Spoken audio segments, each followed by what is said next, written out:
오늘 말씀 중심에서 성령의 충만함이라는 제목으로 하나님 말씀 상고합니다.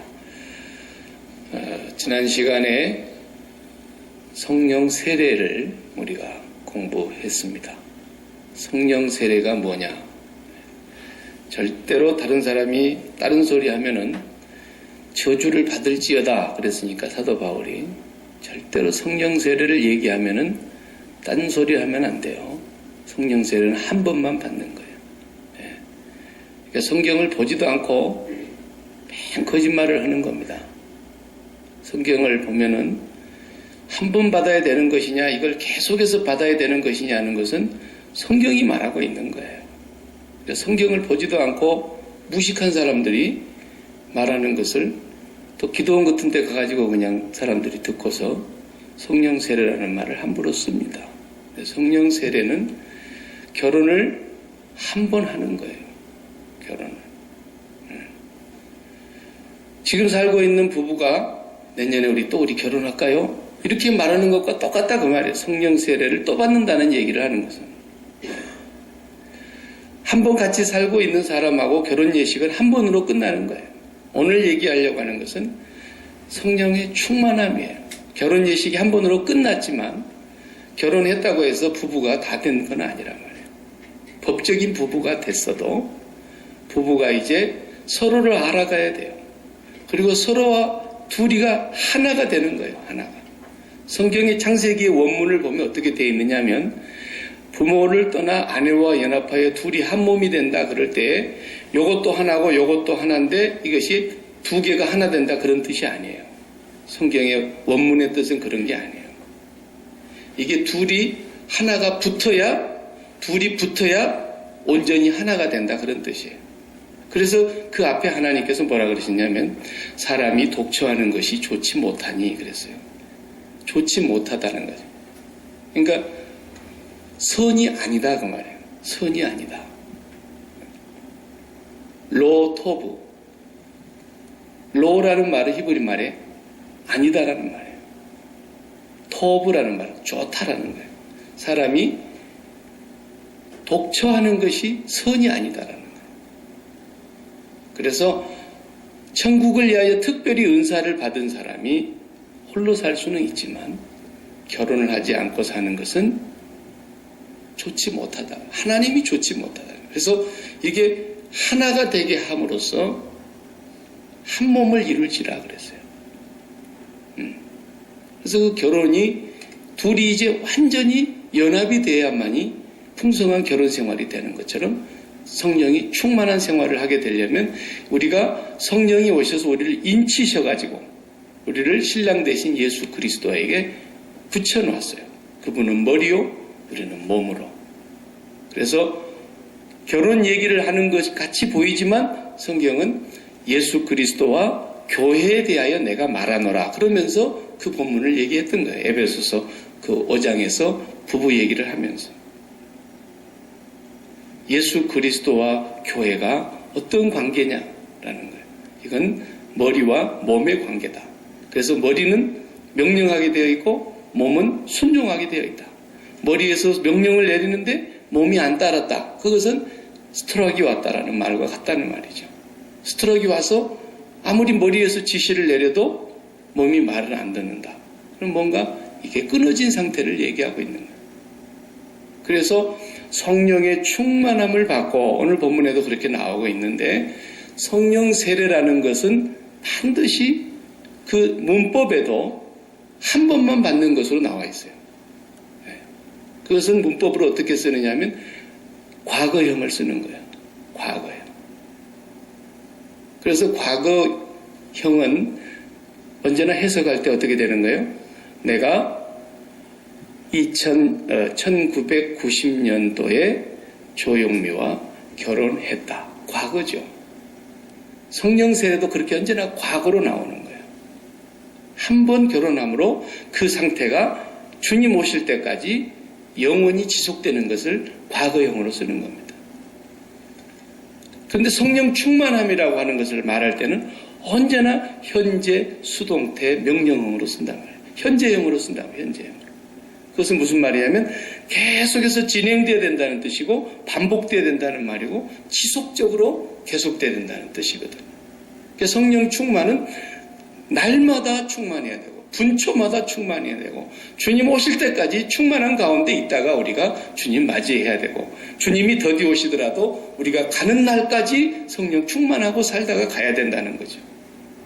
성령 세례는 성령이 우리에게 인치셔서 우리가 하나님의 자녀인 것을 증거하시고 우리 안에 오셔서 하나님과 연결시켜 주셔서 예수 그리스도가 나의 구원자요, 예수 그리스도가 나의 주님이요, 예수 그리스도 외에는 천하에 구원 얻을 자가 없다고 하는 것을 명백하게 확신하게 우리에게 가르쳐주고 계시는 것이 성령 세례예요.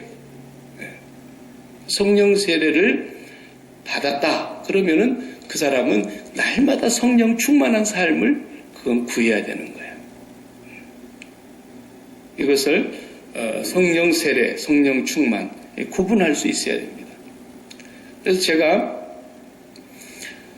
성령 세례라는 말을 더 명확하게 하기 위해서 한 가지 예를 들어보면 육체 세례라는 말을 제가 하나 지어가지고 설명을 해드릴게요. 성령 세례라는 반대말이 없어요. 반대말이. 성령의 반대말이 육체니까 성경에서는. 그러면 성령 세례를 반대하는 뜻으로 육체 세례라는 말을 한번 해보자고요. 그럼 세례라는 말과 이제 붙어 있는 거니까 육체 세례냐 성령 세례냐. 세례가 뭐냐면 우리가 세례는 죽었다 살아나는 걸 세례라 그러거든요. 물속에 들어갔을 때를 죽음으로 얘기하고 물에서 다시 나오는 것을 사는 것으로 얘기하는데 죽었다 사는 거예요. 그러면 육체가 죽었다가 사는 것이 육체 세례고 성령으로 말미암아 죽었다 사는 것이 성령 세례란 말이죠. 그 육체 세례를 한번 지어낸 얘기지만 설명해 볼게요. 이런 뜻이에요. 니고데모가 예수님 앞에 왔을 때 이 사람이 성령으로 세례를 받는다는 말이 전혀 무슨 말인지 몰랐지 않습니까? 엉뚱한 대답만 하고 엉뚱한 질문만 했단 말이죠. 모르니까. 너는 이스라엘의 선생된 자가 그것도 모르냐고 주님이 오히려 핀잔을 주셨을 정도니까. 보세요. 육체가 한번 죽고 육체가 다시 나는 방법이 어떻게 되느냐면 어머니 뱃속에가 한 세상입니다. 눈에 보이지 아니하였던 씨앗이 거기서 잉태가 돼서 사람으로 만들어져 가지고 더 이상 만들어질 것이 없는 완전한 사람으로 만들어지는 겁니다. 그 안에서.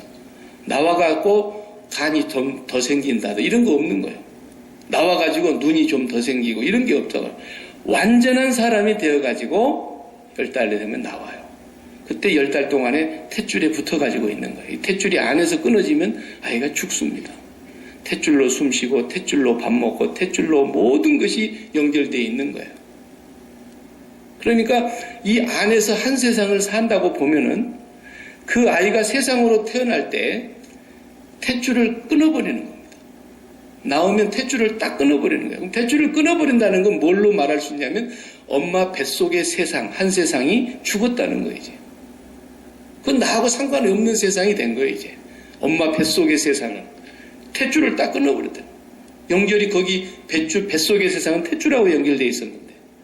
그런데 탯줄을 딱 끊으면서 엄마 뱃속의 세상에 대하여 죽었고 이 세상이라는 태 속으로 다시 태어난 거예요. 이 세상과 그래서 이제 연합이 되고 이 세상과 하나가 돼서 세상과 함께 살아가는 거예요. 이것이 육체 세례라는 말로 할 수 있는 뜻이에요. 반대로 뒤집으면 반대말이 성령 세례예요. 성령 세례가 뭡니까? 성령은 이 세상이라고 하는 태 속에서 살고 있는 이 인간들 이대로 가만 놔두면 다 지옥 가는 거예요. 전부 멸망받는 거예요. 니고데모는 다시 태어나야 된다는 말을 엄마 그러면 뱃속에 또 들어갔다 또 나와야 된다는 말입니까? 이런 엉뚱한 대답을 했죠. 못 알아들으니까. 성령 세례를 받는다는 것은 이 세상에 태어난 사람이 세상 탯줄을 잘라버리고 엄마 뱃속에 있었을 때는 엄마로 인해서만 사는 거예요. 그 육체로 인해서만 사는 거예요. 엄마의 주는 거 그대로 먹어야 되고 엄마가 숨 쉬는 대로 자기도 숨 쉬고 엄마의 피가 왔다 갔다 하고 전부를 다 그대로 물려받는 거예요. 그런데 세상의 탯줄로 나왔을 때는 세상에서 세상으로 먹고 사는 거예요. 세상에서 의식주를 가지고 우리가 살고 세상에서 우리가 무엇을 좋은 것이 있다고 하는 것으로 야 오늘 기분 좋다 재수 좋다 그리고 세상 것으로 행복해하고 세상 것으로 배부르고 세상 것으로 살만 난다 그러고 세상 것으로 우리가 살아야 될 이유와 목적을 찾아가면서 세상과 더불어 사는 거예요. 이대로 사는 사람들 다 지옥 가는 거예요. 왜? 한 번밖에 못 태어났으니까. 그러니까 육체 세례를 받고 태어난 거라고 본다면 성령 세례는 바로 그 세상의 탯줄을 또 자르는 거예요. 한 번 더 잘라야 된다. 그리고 어디로 다시 어느 세상으로 태어나야 되느냐? 하나님의 세상으로 다시 영원한 하나님의 세상으로 다시 태어나야 된다는 거예요. 그러니까 세상으로 살만 나고 세상에서 기쁠 이유를 찾고 세상에서 행복의 이유를 찾고 세상을 빨아먹으면서 매번 살던 세상 태 속에 있던 이 인간이 나는 이제 하나님을 빨아먹으면서 살아야 되겠다. 하나님이 주시는 은혜로 살아야 되겠다. 하나님이 주신 것으로 만족하며 살아야 되겠다. 하나님보다 더 좋은 것이 없구나. 하나님이 나의 삶의 이유고 목적이고 나의 행복이구나. 그렇게 해서 하나님의 나라로 이 세상을 등지고 세상에 대하여서 십자가에서 한 번 더 죽는 거예요. 그리스도와 함께. 그리고 하나님 나라로 태어나는 거란 말이죠. 이걸 뭐 두 번 태어난다. 거듭 태어나는 거죠. born again 됐다라는 거예요. 여기까지 가야 거듭난 거예요. 이 거듭남을 성령 세례라 그러는 거예요. 네가 성령으로 세례를 받았다. 근데 이제 교회에서 물 세례를 받고 목사에게 세례를 받고 그러는데 그 물 세례를 받는 것도 두 가지가 있어요. 보면은 그냥 군대에서 세례식을 제가 해봤는데 한 번에 5,000명씩 제가 세례식을 해봤어요. 그러니까 저 혼자 세례를 할 수가 없는 거예요. 너무 많으니까. 그래서 주변에 있는 그 지방 목사님들 다 연락해가지고 시간 내서 좀 오십시오. 그러면 목사님들이 막 한 100명, 어떤 때는 150명씩 오셔요. 그러면 5,000명을 연병장에다가 앉혀놓고 한 사람당 한 100명씩, 7, 80명씩 세례를 줘야 5,000명이 막 얼마씩 지나가야 끝나는 거예요. 몇 분 동안 하는 거예요. 근데 그때 세례 받는 것은 뭣도 모르고 다 받아요. 그냥 초코파이 준다 그러니까 교회 맨날 따라왔다가 초코파이 얻어먹는 재미에 교회 와서 어떤 날 그저 또 조금 재미있는 날은 교회에서 또 반찬도 풍성하게 해가지고 잘 먹여주고 막 그러니까 집 나온 애들이 얼마나 그 부모 품이 그립고 서럽고 그러다가 군대에서 먹던 음식 말고 집에서 먹는 음식을 교회에 오면 주거든. 교회 와가지고 피곤한 훈련 받고 잠들어 있다가 다시 또 찬송 부르면 잠 깨고 그리고 또 이제 밥 먹는 시간 되면 기분이 그냥 천국같이 좋아가지고 그러다 세례 받은 거거든. 그래도 세례는 세례야. 그렇게 한번 세례 받은 사람을 교회에서 다시 세례를 베풀지는 않습니다. 네가 두 번 다시 세례 받을 필요는 없다. 그래서 세례를 받았는데 멋모르고 받았다가 어느 날 세월이 지나서 이제 교회도 안 다니고 제대하고 다 잊어버리고 있었는데 누가 전도해가지고 교회를 갔다 이거죠. 교회 가서 다시 예수님의 말씀을 듣고 복음을 듣고 보니까 내가 정말 하나님의 은혜로 구원을 받았구나. 이렇게 될 때에 그 사람 그날 성령 세례 받은 거예요. 성령으로 세례 받은 거예요. 네. 하나님의 택한 백성이지만 사람에 따라 다 다르다니까요. 또 어떤 사람은 물세례 받기 전에 먼저 성령 세례를 받았어요. 이미 이 사람은 성령 세례로 예수 그리스도와 하나님 아버지를 분명히 믿고 시인하고 고백하며 그로 말미암아 늘 삶의 소망과 기쁨을 얻고 살아가요. 그런데 어느 시점에 이제 김 선생님 세례 받읍시다. 그래서 세례를 주는 경우도 있어요. 거꾸로. 또 어떤 사람은 세례 받는 그 순간에 성령의 충만함이 임하는 역사가 일어나는 경우도 있고 어떤 사람은 세례 받았는데 그저 아직까지는 뜨끈뜨끈한 것이 잘 몰랐다가 어느 시점에 또 하나님께서 그를 성령의 충만함으로 인도해 가시는 왜? 그 안에 성령이 계시니까 성령의 충만함으로 이것은 너무 다양해서 원칙이 없어요. 성령은 자유하시는 영이요. 우리 마음대로 우리가 원할 때마다 이렇게 부릴 수 있는 영이 아니에요. 그러니까 성령이 당신의 뜻대로 역사하여 각 사람들에게 은혜를 부어주시면 그 형편에 따라 다 다르더라고요. 당신은 세례 받을 때 어땠습니까? 너무너무 성령의 충만함이 임해서 견디지를 못했습니다. 가슴이 불덩이처럼 뜨거워지는 걸 체험했습니다. 이런 사람도 있고요. 어떤 사람은 세례 받았다 할 때 밋밋한 사람도 있고요. 어떤 사람은 세례가 아예 뭔 줄도 모르고 빵 준다 그랬다가 받은 사람도 있고요. 다 차이가 있어요. 그러나 반드시 성령의 세례를 받아야 합니다. 성령의 세례를 받았는가 안 받았는가는 이제 너무나 분명하게 알 수 있어요. 그건 증거가 있기 때문에.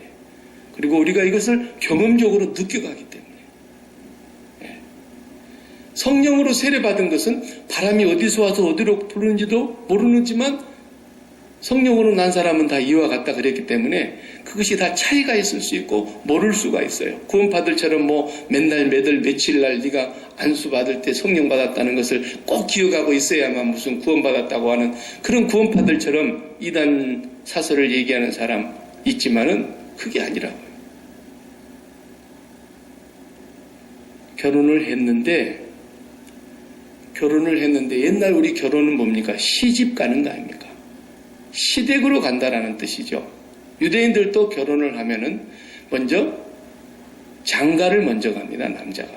장인 장모 집으로 먼저 가는 거예요. 장가 가는 거예요. 그래서 1년 동안은 장인 장모 집에서 살아요. 그러다가 1년이 지나면 이제 시 부모님이 계시는 시집으로 가는 거예요. 그래서 여자가 시집 간다 그러는 거죠. 근데 시집을 갔는데 엿새 동안은 친정집에 가 있고 하루만 시댁에 가 있다. 그건 결혼이 아니다.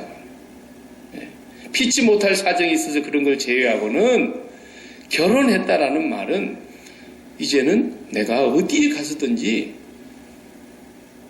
미국 같은 건 반지를 꼭 끼고 있으면 결혼했는가 안 했는가를 알 수 있습니다만은 분명히 나는 결혼했다는 것을 말해야 되죠. 이 결혼한 유부남이 미스김한테 자기가 총각인 것처럼 끝까지 행세를 한다. 이 수상한 사람 아닙니까? 나쁜 사람이죠. 예수 그리스도와 신랑 되신 주님과 결혼을 하고 하나님의 나라에 대하여 태어난 사람이 맨날 누구한테 잉크를 하고 눈을 맞추고 마음을 주느냐면 이 세상엔타요. 세상이 아직도 좋고 세상이 아직도 맛있고 세상이 항상 염려가 되고 세상이 항상 즐겁고 세상 때문에 살아야 될 이유가 있고 세상 때문에 살맛이 안 났다가 그러고 이거 수상한 거란 말이에요. 이거 정말 예수님과 결혼한 성령 세례 받은 사람이냐?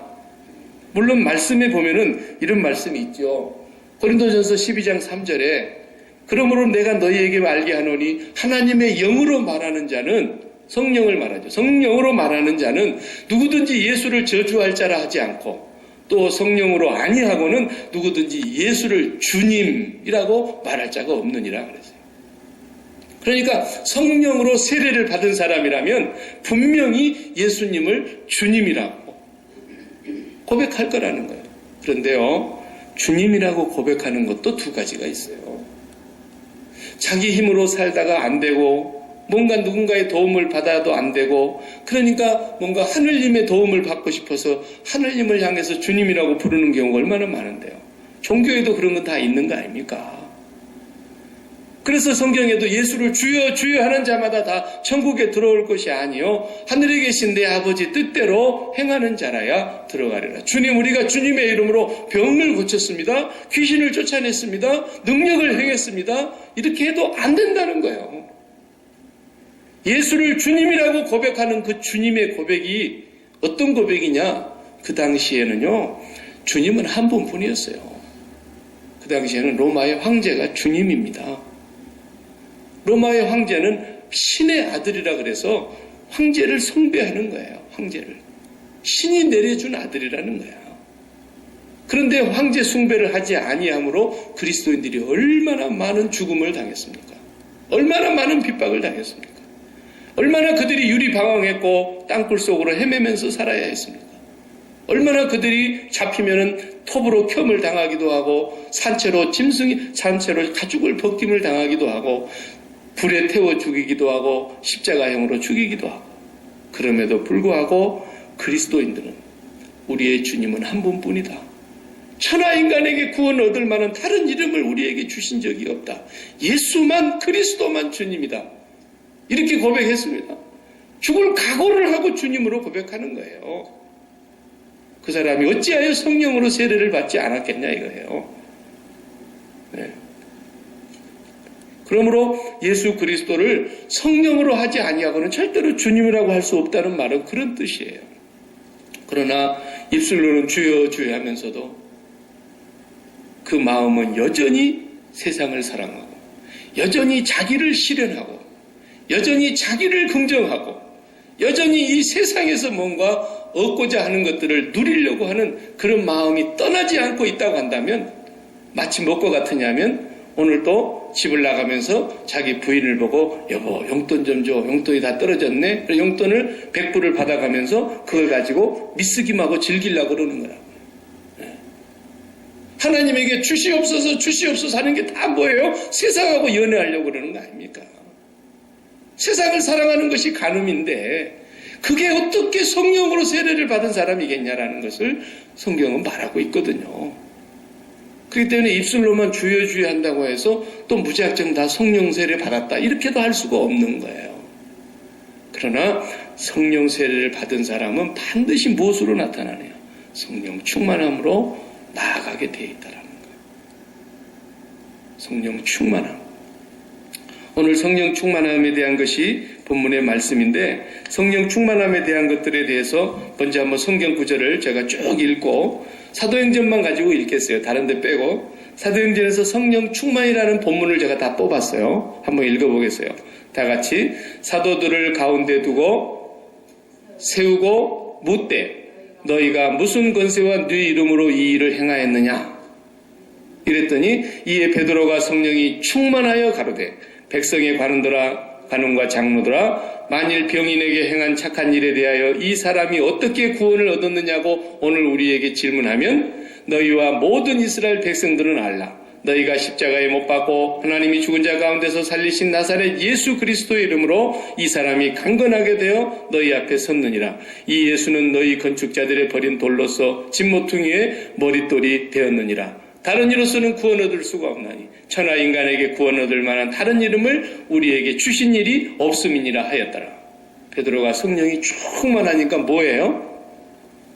성령이 충만해서 예수 증거하는 거예요. 예수밖에는 얘기를 안 해요. 또 보세요. 빌기를 다음에 모인 곳이 진동하더니 무리가 다 성령이 충만하여 뭐해요? 담대히 하나님 말씀을 전하니라. 성령 충만과 뭐가 관련이 있는가를 잘 보셔야 돼요. 맨날 성령 충만 그러면 방언으로 생각을 하니까 성경을 잘못 가르치는 사람들 때문에 문제가 일어나는 거예요. 전혀 이 본문은 지금 방언을 얘기하려고 쓴 본문이 아닌데 성령 충만 그러면 방언.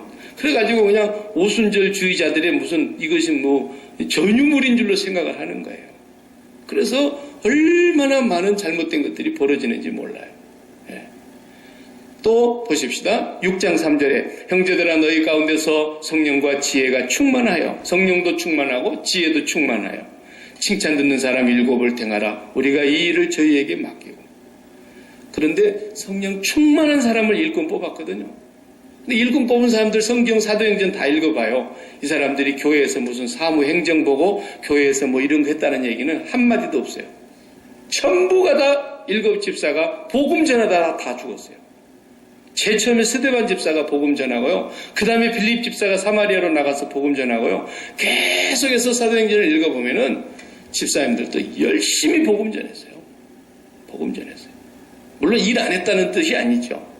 일하는데 주가 뭐냐? 성령 충만해지면 하나님의 말씀을 전하고 예수를 증거하는 일을 견디지 못하고 했다는 거예요.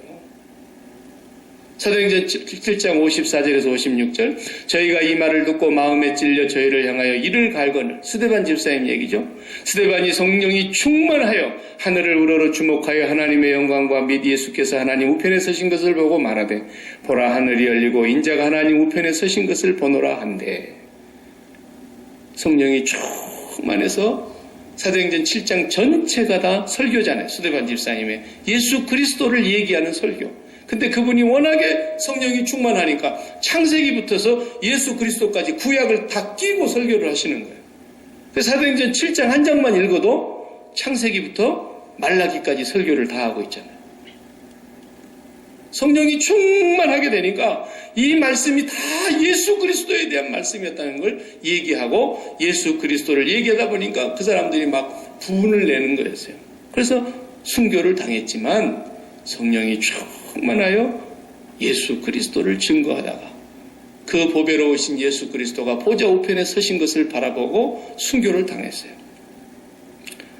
또 사도행전 7장의 바울에 대한 얘기입니다. 아나니아가 떠나 그 집에 들어가서 그에게 안수하여 가로되 형제 사울아 주 곧 네가 오는 길에서 나타나시던 예수께서 나를 보내어 너로 다시 보게 하시고 성령으로 충만하게 하신다 하니 즉시 사울의 눈에서 비늘 같은 것이 벗어져 다시 보게 된지라 일어나 세례를 받고 음식을 먹음에 강건하여지니라. 사울이 다메섹에 있는 제자들과 함께 며칠 있을새 즉시로 뭐합니까?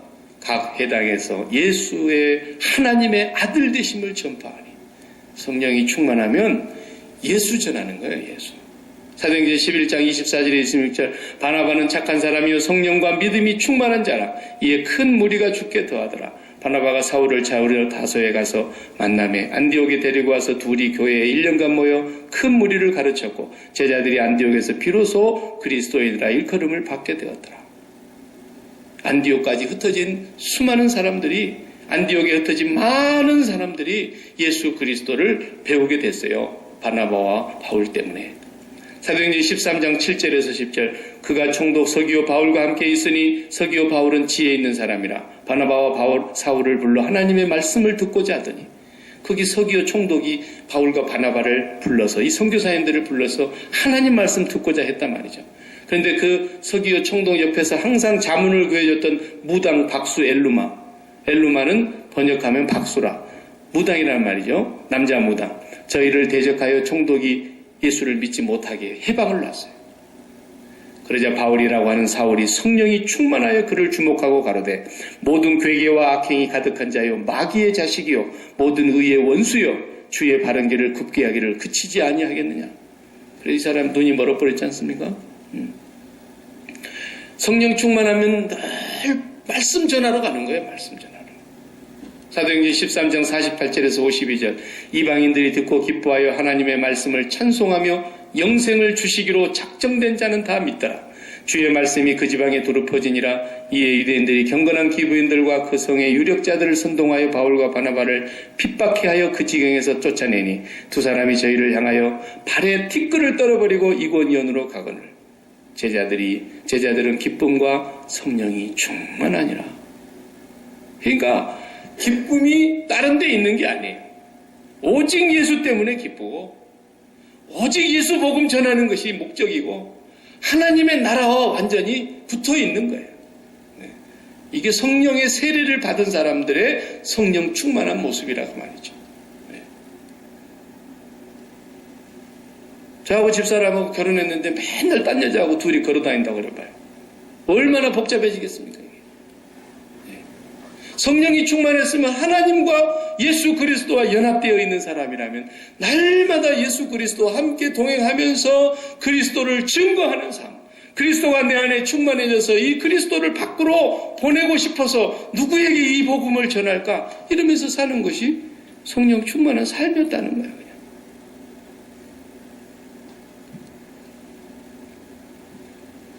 왜 그렇습니까? 그 이유는 간단해요. 성령님은 전공 과목이 예수님이거든요. 요한복음에 예수님께서 가시기 전에 이 말씀하셨어요. 승천하시기 전에 하신 말씀 다 같이 읽어봅시다. 내가 아버지께로서 너희에게 보낼 보혜사 곧 아버지께로서 나오시는 진리의 성령이 오실 때에 그가 나를 증거하실 것이요 너희도 처음부터 나와 함께 있었으므로 증거하느니라. 예. 증인이 성령님이 증인이 될 거라는 거예요. 진리의 성령이 아버지께로부터 오시게 되는데 내가 가야 온다. 그 보혜사가 오시면 그분이 뭐 하는 거야? 나를 증거할 거라는 거예요. 나를. 성령이 오시면 언제나 예수를 증거하기 위해서 오시는 거지 다른 이유가 없다는 거예요.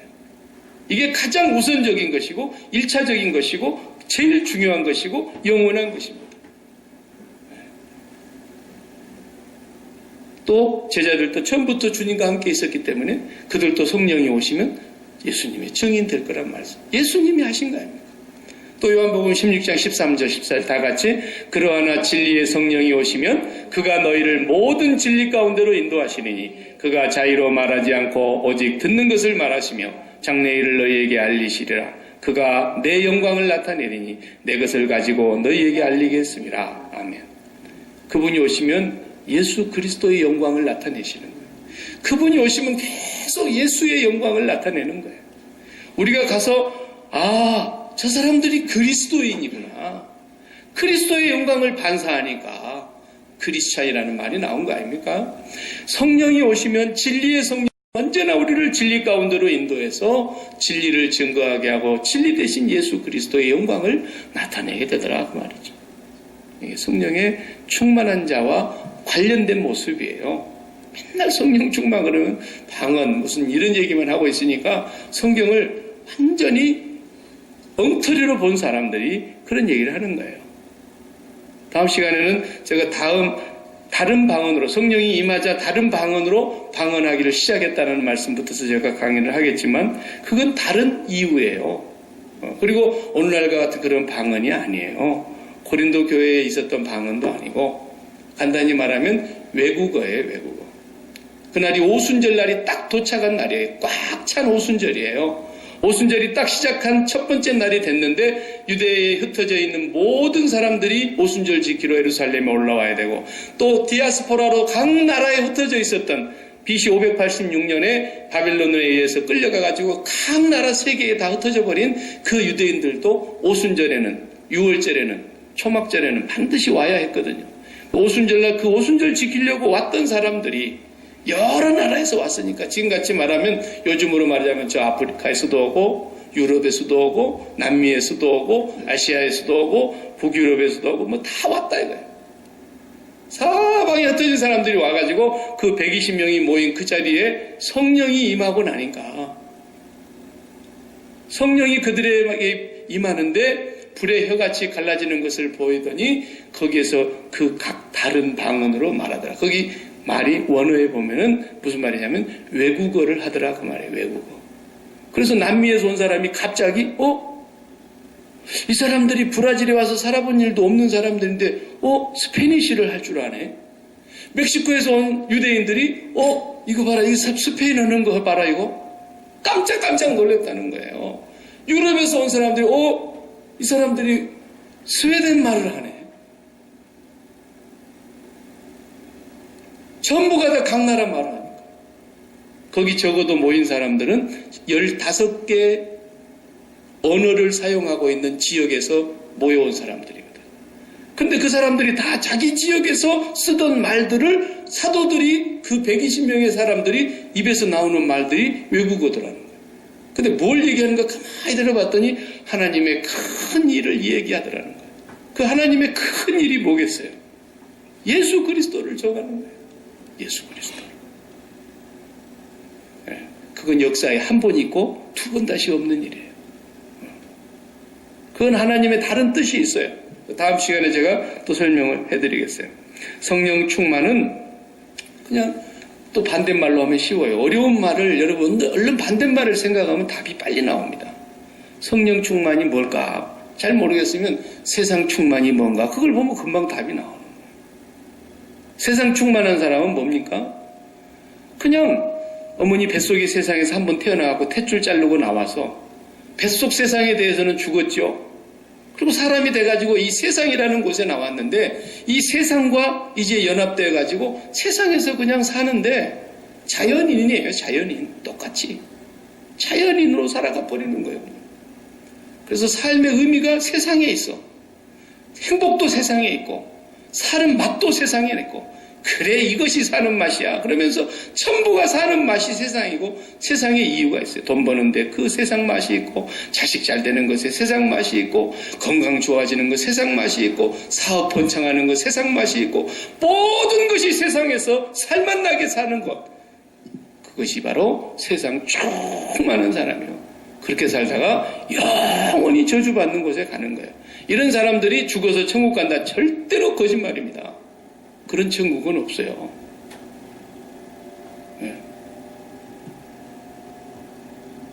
성령 충만은 이제 세상 맛이 떨어져 가는 거예요. 점점. 예수 그리스도의 십자가를 바라다 볼 때마다 내가 이 세상에 대하여 죽었구나. 저기 십자가에 달린 저 사람이 저분이 죽었어도 저분의 죽음이 나의 죽음이었구나. 나를 이 세상에서 끊어내기 위한 죽음이었고 죄악에서 나를 끊어내기 위한 죽음이었구나. 그리고 그 죽음 앞에서 세례를 받고 예수 그리스도와 함께 하나님께로 붙어서 하나님 나라에 관심이 생기고 하나님의 나라의 영원한 것에 소망을 갖게 되고 하나님 나라의 예수 그리스도를 기다리면서 증거하면서 예수님 때문에 살만 나고 세상이 여전히 힘든 것도 있고 어려운 것도 있고 때로는 핍박도 있고 답답한 일도 있고 내 소원대로 안 되는 일이 있어도 예수님 때문에 또 행복을 찾고 예수님 때문에 또 일어서고 예수님 때문에 또 인내하고 예수님 때문에 또 기쁨을 얻고 예수님 때문에 또 살맛을 찾고 이 사람이 성령 충만해가는 사람이죠. 내가 어떤 자리에 있는가를 봐야 돼요. 그래서 성령 충만은 계속적이어야 되고 반복적이어야 되고 우리가 끊임없이 이것은 받아야 된다 그랬어요. 에베소서 5장 18절 말씀 술 취하지 말라 이는 방탕한 것이니 오직 성령의 충만을 받으라. 현재 수동태 명령형이에요. 그러니까 하나님께로부터서 주시는 거죠. 내가 막 몸부림쳐서 오라고 끄집어내린다 해서 오는 것이 아니란 말이에요. 수동태라고 수동태. 능동태가 아니에요. 현재 수동태 명령형이란 말은 수동태라는 게 뭡니까? 주셔야만 내가 받는 거라는 거예요. 아무리 내가 원해도 주시지 않으면 못 받는 거고 그리고 현재라는 말은 지속적으로 반복돼야 된다는 얘기고 명령이기 때문에 이건 반드시 받아야 된다는 거예요.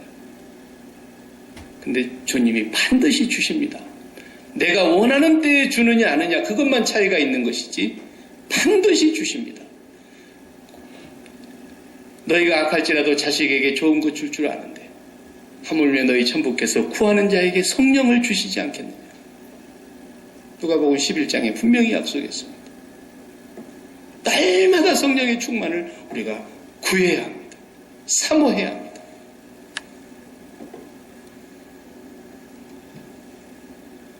성령 충만을 받기 위해서 그리고 늘 그 삶을 지속적으로 유지하기 위해서 우리가 이것은 해야 될 부분이에요. 해야 될 부분. 바울이 디모데에게 편지하면서 목회서신에 이렇게 말했어요. 너는 이것들을 가르치고 권하라. 누구든지 다른 교훈을 하며 다른 교훈을 하는 사람이 있다고 말해요. 다른 복음을 전하는 사람이 있다고 말해요. 예수 믿으면 복 받습니다. 예수 믿으면 병 낫습니다. 믿음이 없어서 못 낫는 거지 믿음을 가지면 다 낫습니다. 이런 사람들이 사기꾼이고 다른 복음을 전하는 사람들이에요. 왜 그런가 하는 이제 앞으로 창세기 배워보면은 답이 나와요. 창세기에서부터 이미 딱 갈라지는 거예요. 이건. 완전히 사기꾼들이에요. 그렇기 때문에 주의 이름으로 병 고치는 사람들이 주의 이름으로 귀신을 쫓아낸 사람들이 주의 이름으로 권능을 행한 사람들이 너무나 많지만 그들 가운데 그리스도와 아무 상관이 없는 사람이 마지막 때에 많이 있을 거라는 거예요. 성경에. 다른 교훈을 하며 바른 말은 뭡니까? 곧 우리 주 예수 그리스도의 말씀과 경건에 관한 교훈에 창념치 아니하면 그 교훈이라는 말의 원어가 교리라는 뜻이에요. 교리. 예. 여러분 교리가 굉장히 중요합니다. 교리 공부를 해야 되거든요. 사실은. 제자 훈련을 해야 되는 게 아니라요. 교리 공부를 해야 돼요. 교회가. 제자 훈련 때문에 이단 나는 거 봤습니까? 모든 이단은 교리에서 나오는 거예요. 교리 때문에. 똑같은 성경을 쓴 여호와 증인이 왜 이단입니까? 교리가 틀려요. 우리하고. 왜 똑같은 성경을 갖고 있는 몰몬교가 우리하고 다릅니까? 교리가 틀리다니까. 왜 똑같은 예수 재림교가 우리의 성경을 같은 성경을 쓰는데 그들이 이단입니까? 교리가 달라요. 네. 이슬람교도 우리가 갖고 있는 구약 성경을 그들이 갖고 있다고요. 교리가 달라요. 우리가 경건에 관한 이 교리를 창념하지 않으면 이것을 마음에 깊이 새기지 않으면 안 된다는 거예요. 저는 교만하여 아무것도 알지 못하고 변론과 언쟁을 좋아하는 자니 이로써 투기와 분쟁과 해방과 악한 생각이 난다. 그러니까 교리가 잘못되면 쓸데없는 논쟁이나 하고 아무것도 알지 못하면서 교만하여 아무것도 알지 못하면서 변론만 빠지고 언쟁을 좋아하게 되고 투기와 분쟁과 해방과 악한 생각이 난다 그랬어요. 그래서 바울이 디모데에게 너는 이걸 제대로 잘 가르쳐야 된다. 예수 그리스도의 말씀과 경건에 관한 교훈을 잘 가르쳐야 된다. 그래서 마음이 부패해지고 진리를 잃어버려 경건의 이익의 재료로 생각하는 자들의 다툼이 일어나느니라. 또 에베소서에서 6장에 보면 그 말씀이 있죠. 우리 진리의 허리띠를 띠고 의에 흉배를 붙이고 구원의 투구를 쓰고 이런 말씀 여러분 기억나시죠? 그때 보면은 그 6장 17절에 구원의 투구와 성령의 검, 성령님이 갖고 계시는 검이에요. 이것이 뭐예요? 하나님의 말씀이에요. 말씀을 우리가 바르게 배우고 말씀 안에 분명하게 그 말씀의 약속을 붙들고 그 다음 18절에 뭐 해야 돼요? 모든 기도와 간구로 하되 시도 때도 없이 항상 그 말이죠. 무시로 성령 안에서 기도하고 기도도 성령 안에서 하는 거예요. 그래서 이를 위하여 끼어 구하기를 항상 힘쓰며 이렇게 살아가는 삶이 성령 충만을 지속적으로 유지하는 거예요. 이게 부부가 결혼을 하면은 서로 더 알아가야 되는 것처럼 우리가 신랑 대신 예수 그리스도의 말씀을 알아가야 됩니다. 성경을 공부하되 창세기부터서 구절구절을 우리가 다 못할지라도 하나님의 말씀을 어디를 펴도 예수 그리스도를 봐야 돼요. 거기서 성경은 예수 그리스도와 그로 말미암는 구원과 하나님의 나라와 영원한 생명 외에는 얘기한 것이 없어요. 전부 그걸 얘기하고 있는데 성경을 그걸 빼놓고 딴 걸 공부하는 거예요. 절대로 성경에서는 그거 외에 가르쳐주는 게 없습니다. 그걸 설명하기 위한 보조적인 설명을 하고 있을 뿐이지 예수 그리스도와 구원과 죄사함과 그리고 하나님의 나라와 그 완성에 대해서 얘기하고 있는 거예요.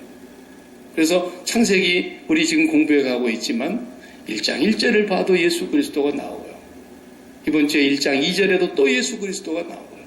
1장 3절에 가도 또 예수 그리스도가 나오고 첫째 날부터 7째 날까지 계속 예수 그리스도 얘기하는 거거든요. 창세기만 이제 다 알면요. 창세기가 언제 끝날지 모르겠지만 창세기만 바로 배우면요. 나머지 성경은 다 그냥 쉽게 풀려버리는 거예요. 하나도 막힘이 없어요. 창세기가 제일 중요한데 창세기를 잘못 배우는 거거든요. 창세기에서 예수 그리스도를 못 만나면 창세기에서 예수 그리스도의 십자가의 구원의 그 역사를 못 만나면 성경 전체가 다 안 보이는 거예요. 그래서 창세기가 제일 중요해요. 성경에서. 그래서 첫 번째 있는 겁니다. 그게.